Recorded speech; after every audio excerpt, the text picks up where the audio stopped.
As he walked along the forgotten dirt road in rural China, the explorer kept his focus on the structure ahead. Locals only referred to it as some kind of laboratory, but no one seemed to know what it had actually been used for. The place had been left to decay for decades, isolated and partly swallowed by the surrounding overgrowth. From a distance, it looked like the kind of building people stayed away from, not because of danger, but because it carried the kind of emptiness that felt intentional. He approached it with caution, taking in the broken windows, the rusted metal frames, and the thick dust that coated everything visible from the outside. Even without stepping inside yet, it was clear the building had been abandoned for a very long time. People in the area had only ever called it a laboratory, but no one could explain what kind. Whenever the explorer asked around, he got the same vague response. Just an old lab, followed by a shrug or a quick change of subject. It wasn't the type of place anyone claimed to remember working in, visiting, or even seeing open. The structure itself didn't offer many clues either. The exterior had no signs, no markings, nothing that hinted at its purpose. It looked like a facility that had been quietly abandoned and then slowly erased from people's lives, to the point where even those living nearby couldn't give a straight answer about what had happened there. The moment he stepped inside, the smell hit him hard. It wasn't a faint odor tucked into a corner. It filled the entire building. It was thick, sour, and heavy enough that it clung to the inside of his mask. He stood still for a moment, trying to adjust, but it didn't fade. The stench was coming from somewhere deeper in the structure, and it was strong enough to make it obvious that something was wrong. He followed it down a narrow hallway, past peeling walls and rusted pipes, until he reached the stairs leading to the basement. With every step downward, the smell intensified, making it clear that whatever was causing it was close. At the bottom of the stairs, he entered a concrete room that immediately drew his attention. In the center was a large pool-like structure, lined with old pieces of wood. When he turned on his camera, he pointed toward the water and explained, almost as if to reassure himself, that the contents were just props from a movie that had been filmed there long ago. Then, carefully, he angled the camera downward. The water was thick and green, and floating in it were what appeared to be dozens of decaying children, some only infants. The sight made him gag, and he stumbled back, shutting off the camera just as he was about to be sick.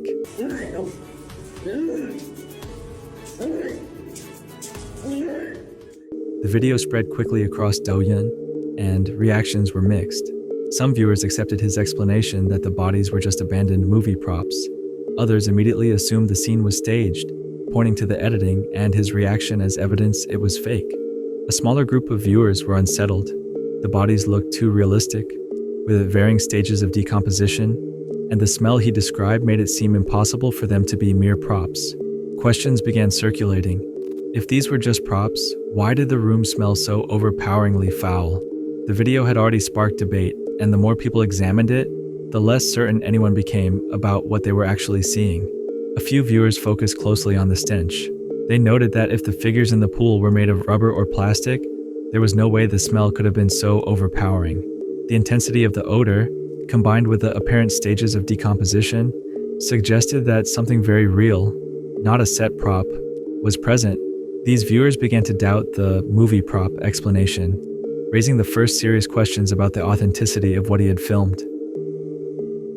After the first video, Mr. Bean continued posting his usual content on Douyin, visiting other abandoned locations and exploring creepy sites. He never mentioned the discovery in the laboratory again, and none of his subsequent videos referenced it. As months passed, the first video gradually faded from viewers' attention, becoming just another clip among the many he had uploaded. On December 26, 2022, 10 months after his first visit, Mr. Bean returned to the abandoned laboratory. The building had not changed much from the outside, but inside, new details immediately caught his attention. Items he hadn't seen before, bottles, tubes, and pieces of children's clothing, were scattered along the pathways. A large blue tarp now covered most of the pool, hiding its contents, though a small opening revealed what lay beneath. It was clear that the space was no longer untouched, and that some kind of activity had taken place since his previous visit. When Mr. Bean peered through the opening in the tarp, the scene confirmed the worst fears. The bodies he had previously called movie props were now far more decomposed. Flesh had peeled away in places, exposing bones, skulls, ribs, and hips clearly visible. The level of decay made it impossible to maintain the earlier props explanation. He referred to them now solely as dead bodies, the sight so horrifying that even filming it felt unbearable. He also noticed that the number of bodies in the pool had increased since his first visit. The fact that new remains had appeared over the 10 months suggested that whatever was happening in the laboratory was ongoing. It was no longer just a past discovery. Someone had continued to bring bodies into the space, making the situation far more disturbing than before. A few days later, Mr. Bean returned for a third visit, exploring even deeper into the tunnels. This time, he found tubes containing fetuses, piles of skulls and vertebrae, and large bags filled with skeletal remains. These bones weren't just from children. Adults were represented as well. The scale of the discoveries made it clear that the laboratory contained bodies ranging from newborns to fully grown humans, far beyond anything he had encountered in his previous visits. A possible fourth video showed the upper floors of the building. There, Mr. Bean found more bones that appeared to belong to children, along with toys and masks scattered across the rooms. While it was not fully confirmed that this was the same location, the similarity of the structure and the contents suggested it was at least related to the previous discoveries, reinforcing the ongoing horror within the building. People began forming theories about what could have happened in the laboratory. One early idea was that a serial killer had been using the location to dispose of victims. However, the sheer number of bodies and the range of ages made this explanation unlikely. Even a group of killers would have struggled to amass so many remains, and the unusual way the bodies were treated added further doubt. Another theory that gained traction was that the laboratory was part of a black market organ trade. Many of the bodies appeared to be missing internal organs, particularly in the chest cavities, suggesting they had been harvested. Viewers speculated that the children might have been killed elsewhere for their organs, and then dumped in the abandoned building, implying a systematic and organized operation rather than random killings. On social media, outrage grew as people began connecting the discoveries to China's known organ trade practices. Some speculated that children were being kidnapped and killed to provide organs for wealthy families or officials, turning the abandoned laboratory into a dumping ground for victims. Though this theory was never confirmed, it became one of the most widely discussed explanations for the ongoing horror. On January 15th, 2023, Mr. Bean's Douyin account disappeared without warning. There was no explanation for its removal, and the sudden disappearance led many to assume he had been silenced. Given the scale of the videos and the outrage they had caused, people feared that Mr. Bean had been arrested, detained, or even killed for exposing the laboratory. A few days later, Mr. Bean's account reappeared, but all 4 videos of the laboratory had been deleted. He resumed posting normal content, exploring other locations as if nothing had happened. He never acknowledged the previous discoveries, leaving viewers to wonder what had happened during the account's disappearance and why he never returned to the lab. The silence from Mr. Bean led to divided opinions. Some people believed the government had intervened to suppress the videos, while others thought the discoveries had been staged and were never real. The lack of explanation or follow-up created ongoing uncertainty about what had actually occurred in the laboratory. Because of strict censorship and limited available information, the true events in the laboratory could not be verified. The location was never disclosed. The authenticity of the bodies remained uncertain, and the case was left unresolved. Viewers and commentators were left with more questions than answers, and the mystery of the abandoned laboratory remained as dark and unexplained as ever.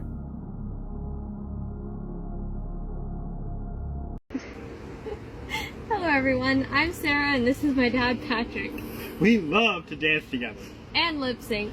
And get a little crazy sometimes. We do that normally. Patrick and Sarah started facing serious scrutiny online. Rumors were spreading that their close father and daughter relationship on TikTok might be inappropriate. Comments, forum posts, and social media threads were questioning whether what looked like normal family content could be something else entirely. The attention escalated fast, and suddenly they were at the center of a storm they had not seen coming. Sarah went on record to defend herself and her father. First of all, he isn't doing things. Second, I don't think it's concern at all, because if it was, then it would have stopped on the now 10 or more occasions when I've made a video specifically stating that nothing's going on and I'm fine. The problem is that you people are so afraid to be wrong that you come up with all these incredibly wrong excuses like, oh, I must be groomed, or it's so normal for me that I just can't see it, I must have Stockholm syndrome, and a dozen other excuses. The truth is, You want there to be some scandal. That's why someone from Reddit created that AI account and tried to make people believe it was us. They can't stand to be wrong, so they gotta create more drama. Here's an idea you might want to try. Mind your own fucking business. And I already know the comeback for this one, so let me save you the trouble. You put yourself out there on the internet, so you have to expect criticism. Or, we just want to make sure you're safe. I am safer with my family than I would be listening to any of you. So yeah, I'm safe. And yeah, we put ourselves out there on the internet. That does not give you the right to accuse my dad of things that are so terrible. Call him creepy looking all you want. Say he acts like a child. Say you don't like him. But don't come up with accusations that you can't back up with hard facts. Okay, I think that about covers this comment. I might see you again, I might not. I haven't decided yet. She spoke directly to viewers, insisting nothing inappropriate was happening between them. She made it clear she was fine, capable of managing her own life, and that the public did not need to worry. Her statements were firm, aimed at shutting down speculation and reassuring anyone concerned about her. Their content kept drawing attention, but one video stood out. In a TikTok clip, Patrick gave Sarah a purity ring, asking her to wear it as a sign and promise to remain pure until marriage. I want to thank you for remaining pure. Okay? And I want to give you something. What? I want to give you something. Okay. Okay? So, Sarah. Yeah. What are you doing? What? What is this? Sarah, will you wear this ring as a sign and a promise to God and to me to remain pure until the day you're married? Yes. That is gorgeous. Give me your left hand. Okay. This ring will remain on your left ring finger until the day your husband puts another ring there in its place. Okay. As a sign that you will remain pure. Nice. I love you. I love you too. My sweet girl.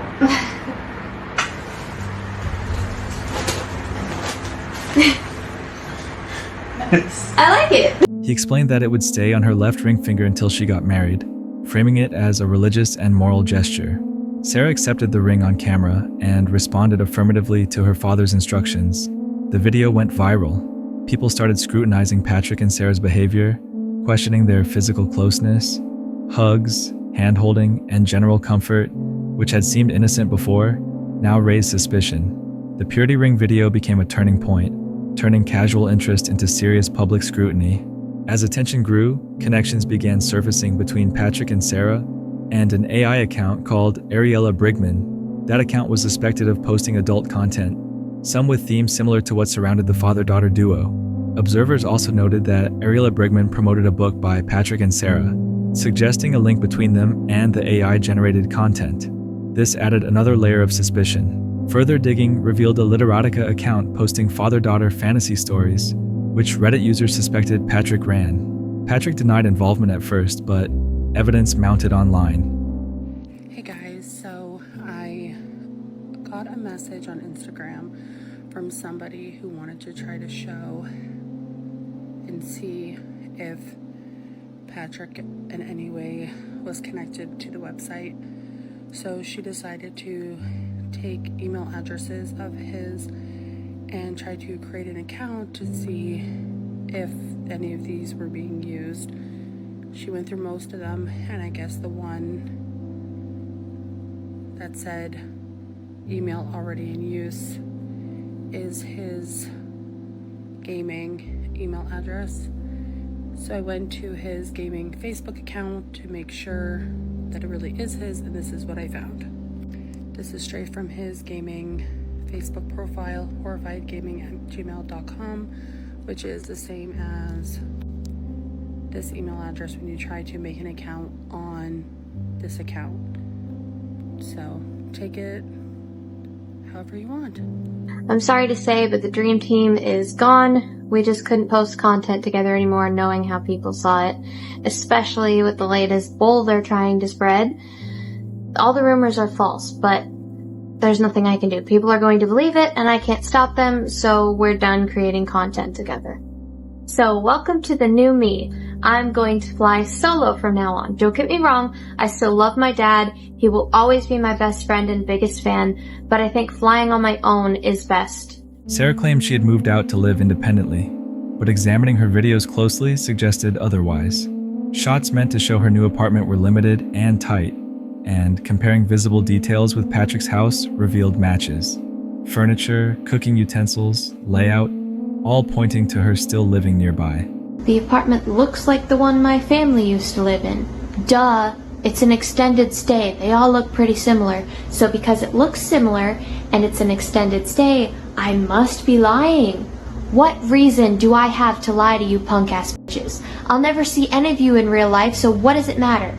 It isn't like I have to cover anything up because there's nothing to cover up. I live in an apartment at an extended stay place in the Dallas area. The only thing I lied about is my exact location. Why? Because I don't want you freaks showing up and harassing me, or worse. Not that I wouldn't enjoy the chance to smack a troll in the face or introduce them to my friend Taurus if they stepped 1 foot in my apartment or threatened my life. At convention, Sarah met Jenna Frank, daughter of the late Jason David Frank, and quickly became fixated. She referenced Jenna constantly on social media, edited videos of their interactions, and made their relationship seem closer than it was. Observers noted these interactions were mostly limited to paid convention appearances, raising questions about Sarah's behavior and mental state. The situation escalated when Jenna eventually blocked Sarah on Instagram, ending contact and showing how intense the obsession had become. Online investigators noticed similarities between Ariella Brigman and Jenna Frank in facial structure and appearance. Patrick initially denied any connection, but after mounting evidence, he admitted creating the accounts. People come on this app and put peanut butter on their hair looking for money. I mean, we live in a society where people are looking for a quick buck. There's nothing wrong with that, as long as it's not illegal. That account on Reddit and on Instagram and on Venmo, that is not illegal. That is 100% fine. Okay, here's the thing too. You can literally type up AIP on the internet and there's thousands of it on there. People enjoy that stuff. I don't. I'm not a fan of it, but people do. Who cares? People will pay top dollar for a hot looking AI model. They're starting to bring them into movies. I just think if you're just honest about this, people will finally be like, oh my God, thank God. Like, here we are, the truth. Like, people will start to trust you. You want that, right? Yeah, but here's the thing. Honestly, you know what? Fuck it. Honestly, yeah, I created the Ariella account.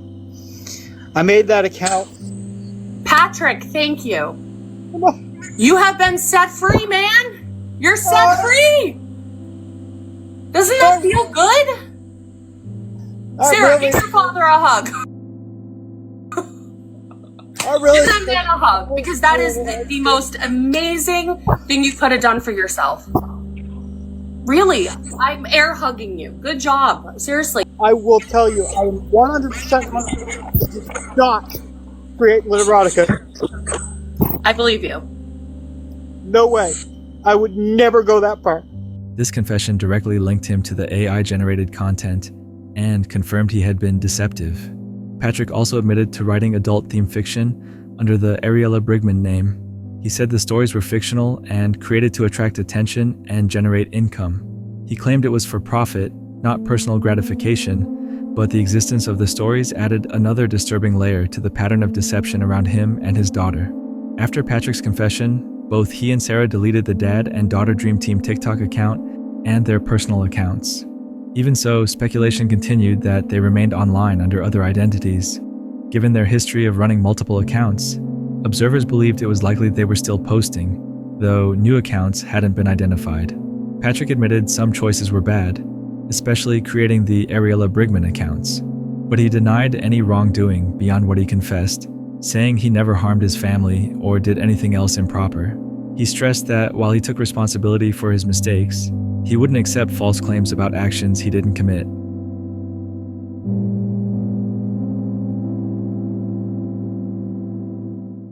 Hey, can I get 2 medium cheese pizzas, please?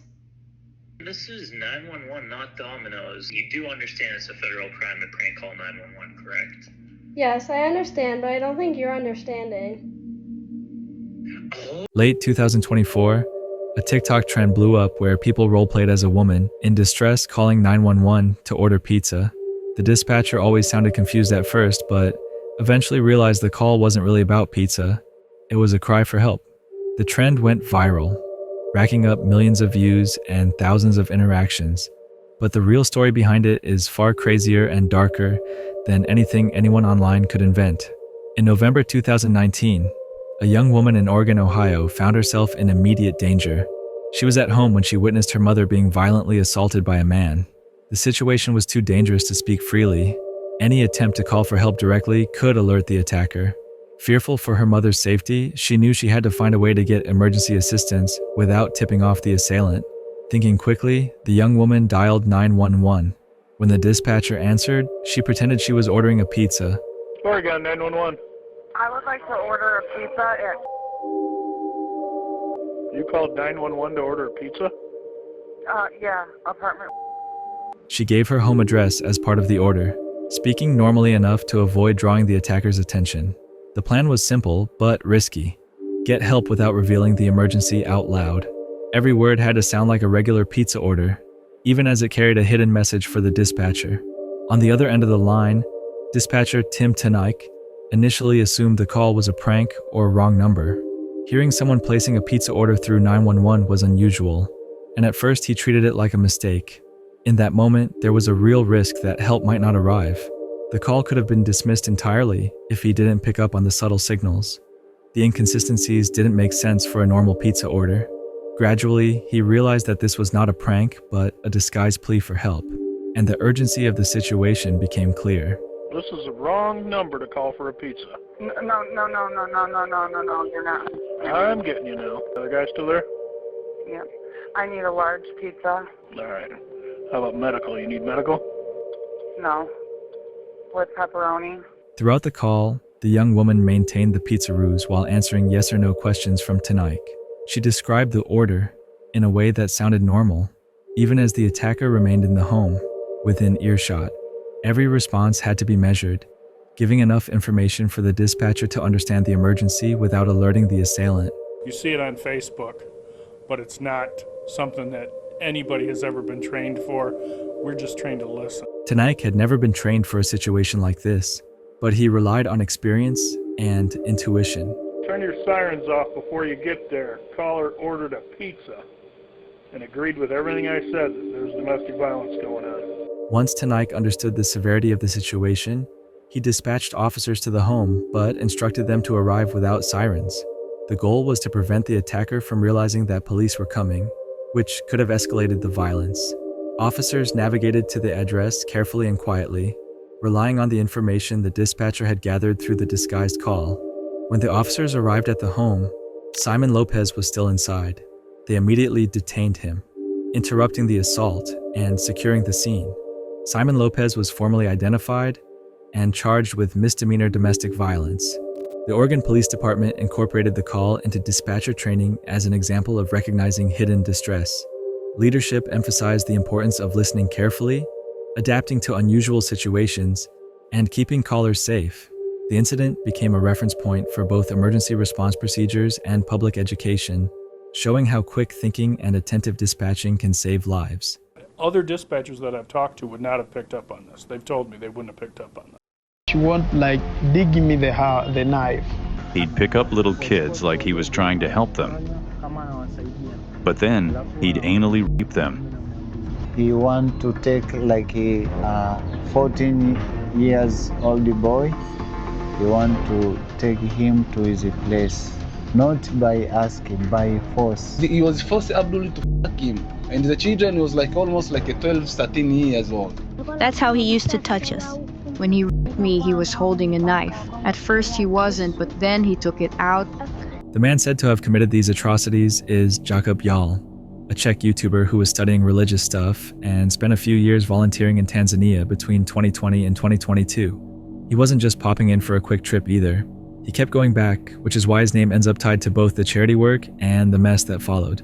During those years, he was basically in the middle of youth programs and environmental projects, working with local groups and trying to support the communities there. While he was in Tanzania, he worked closely with the Nature Skills organization and a bunch of other NGOs. His role wasn't some casual volunteer thing. He was actually hands-on with youth programs, environmental work, and helping vulnerable kids. That part matters because it shows his time there wasn't random tourism.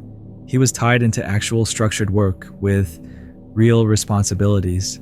The whole partnership between him and these organizations eventually collapsed in 2022. From what was reported, it came down to internal fights about money and control. It didn't accuse him of doing anything wrong, but it does explain the tension around the whole situation and why things later blew up the way they did.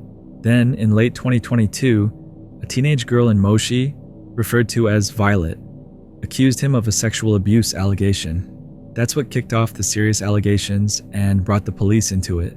After the accusation, Tanzanian authorities opened an investigation, with child rights lawyer Lillian Mushiba taking the case for free. That moved everything out of rumor territory and into the legal system. As 2023 went on, more people stepped forward. Local collaborators, community leaders, and ex-volunteers gave statements saying Jakub had misled fundraisers, failed to deliver promised projects, and physically harmed people, and were accused of misconduct of a sexual nature. By 2025, legal advocates in Tanzania were setting up what they were calling a landmark case, with reports saying up to 14 alleged victims had come forward. But even with all that, no evidence for any of these claims was ever presented. The accusations still weren't backed by anything concrete, but unbeknownst to him, some people were determined to go after him, and when they finally did, they didn't hold back at all.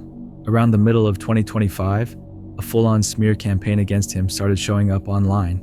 Thousands of accounts tied to the Alatra movement began throwing out extreme claims, allegations involving minors, alleged occult rituals, alleged harm to animals, everything. It was way too coordinated to be random. Then Czech YouTubers connected to Alatra dropped an investigative documentary featuring supposed Tanzanian witnesses, making all kinds of dramatic claims. None of it could be verified, but the video spread fast and pushed the idea that Jakub had done all these terrible things, whether the facts supported it or not. Jakub pushed back against the smear by putting out his own videos. In the last days, you have seen crazy videos about me. I can't even put the parts here because they would claim it. Crazy videos claiming that I abuse children in Africa and stuff like that. And it's a campaign that a cult, an East European cult, has started against me, and it's not the first campaign. So this video is a short explanation what happened, what is going on, and why this happened. In them, he denied everything and said his trips to Tanzania were purely humanitarian. He walked through the work he did with local communities and insisted he never behaved abusively. Jakub said the authorities never questioned him or found any evidence of wrongdoing while he was there. Alatra is a spiritual group that started in Ukraine, and analysts often call it a cult. It pushes conspiracy theories and leans pro-Russian, according to multiple sources. In Jakub's case, Alatra's international reach and political bent seem to have been central to the smear campaign. Jakub said his help to journalists probably kicked the whole thing off. He claimed the tension rose after he helped reporters investigate Alatra. In 2023, they found a hidden house linked to one of the group's members, and Ukrainian security raided it. What came out of that raid was disturbing. Beyond the obvious stuff, investigators intercepted a phone call between two supposed leaders, strategizing during the early days of Russia's invasion of Ukraine, including talking about targeting civilians to crush resistance. They also found evidence Alatra was using TV, radio, and social media to pump out pro-Russian propaganda to hundreds of thousands of followers. The raid made the group look like a secretive, well-organized network, working far beyond anything visible to the public. After the raid, Jakub said Alatra didn't stop at public accusations. According to him, they launched a coordinated attack on him and the journalists. Using software and AI, the group could run dozens of accounts at once, churn out content, and mass report posts to get them taken down. Videos spread across platforms often looked like they came from ordinary users, but Jakub insisted many were being pushed by Alatra's network.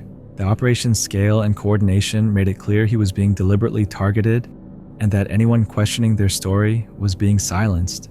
Czech courts eventually stepped in and ordered removal of defamatory videos made by Alatra affiliates, ruling the content violated Jakub's personal rights. That legal move was a big moment in fighting the smear and gave formal recognition that the videos were harmful, even though they still exist online. Jakub also filed defamation complaints in the Czech Republic to try to hold those behind the campaign responsible.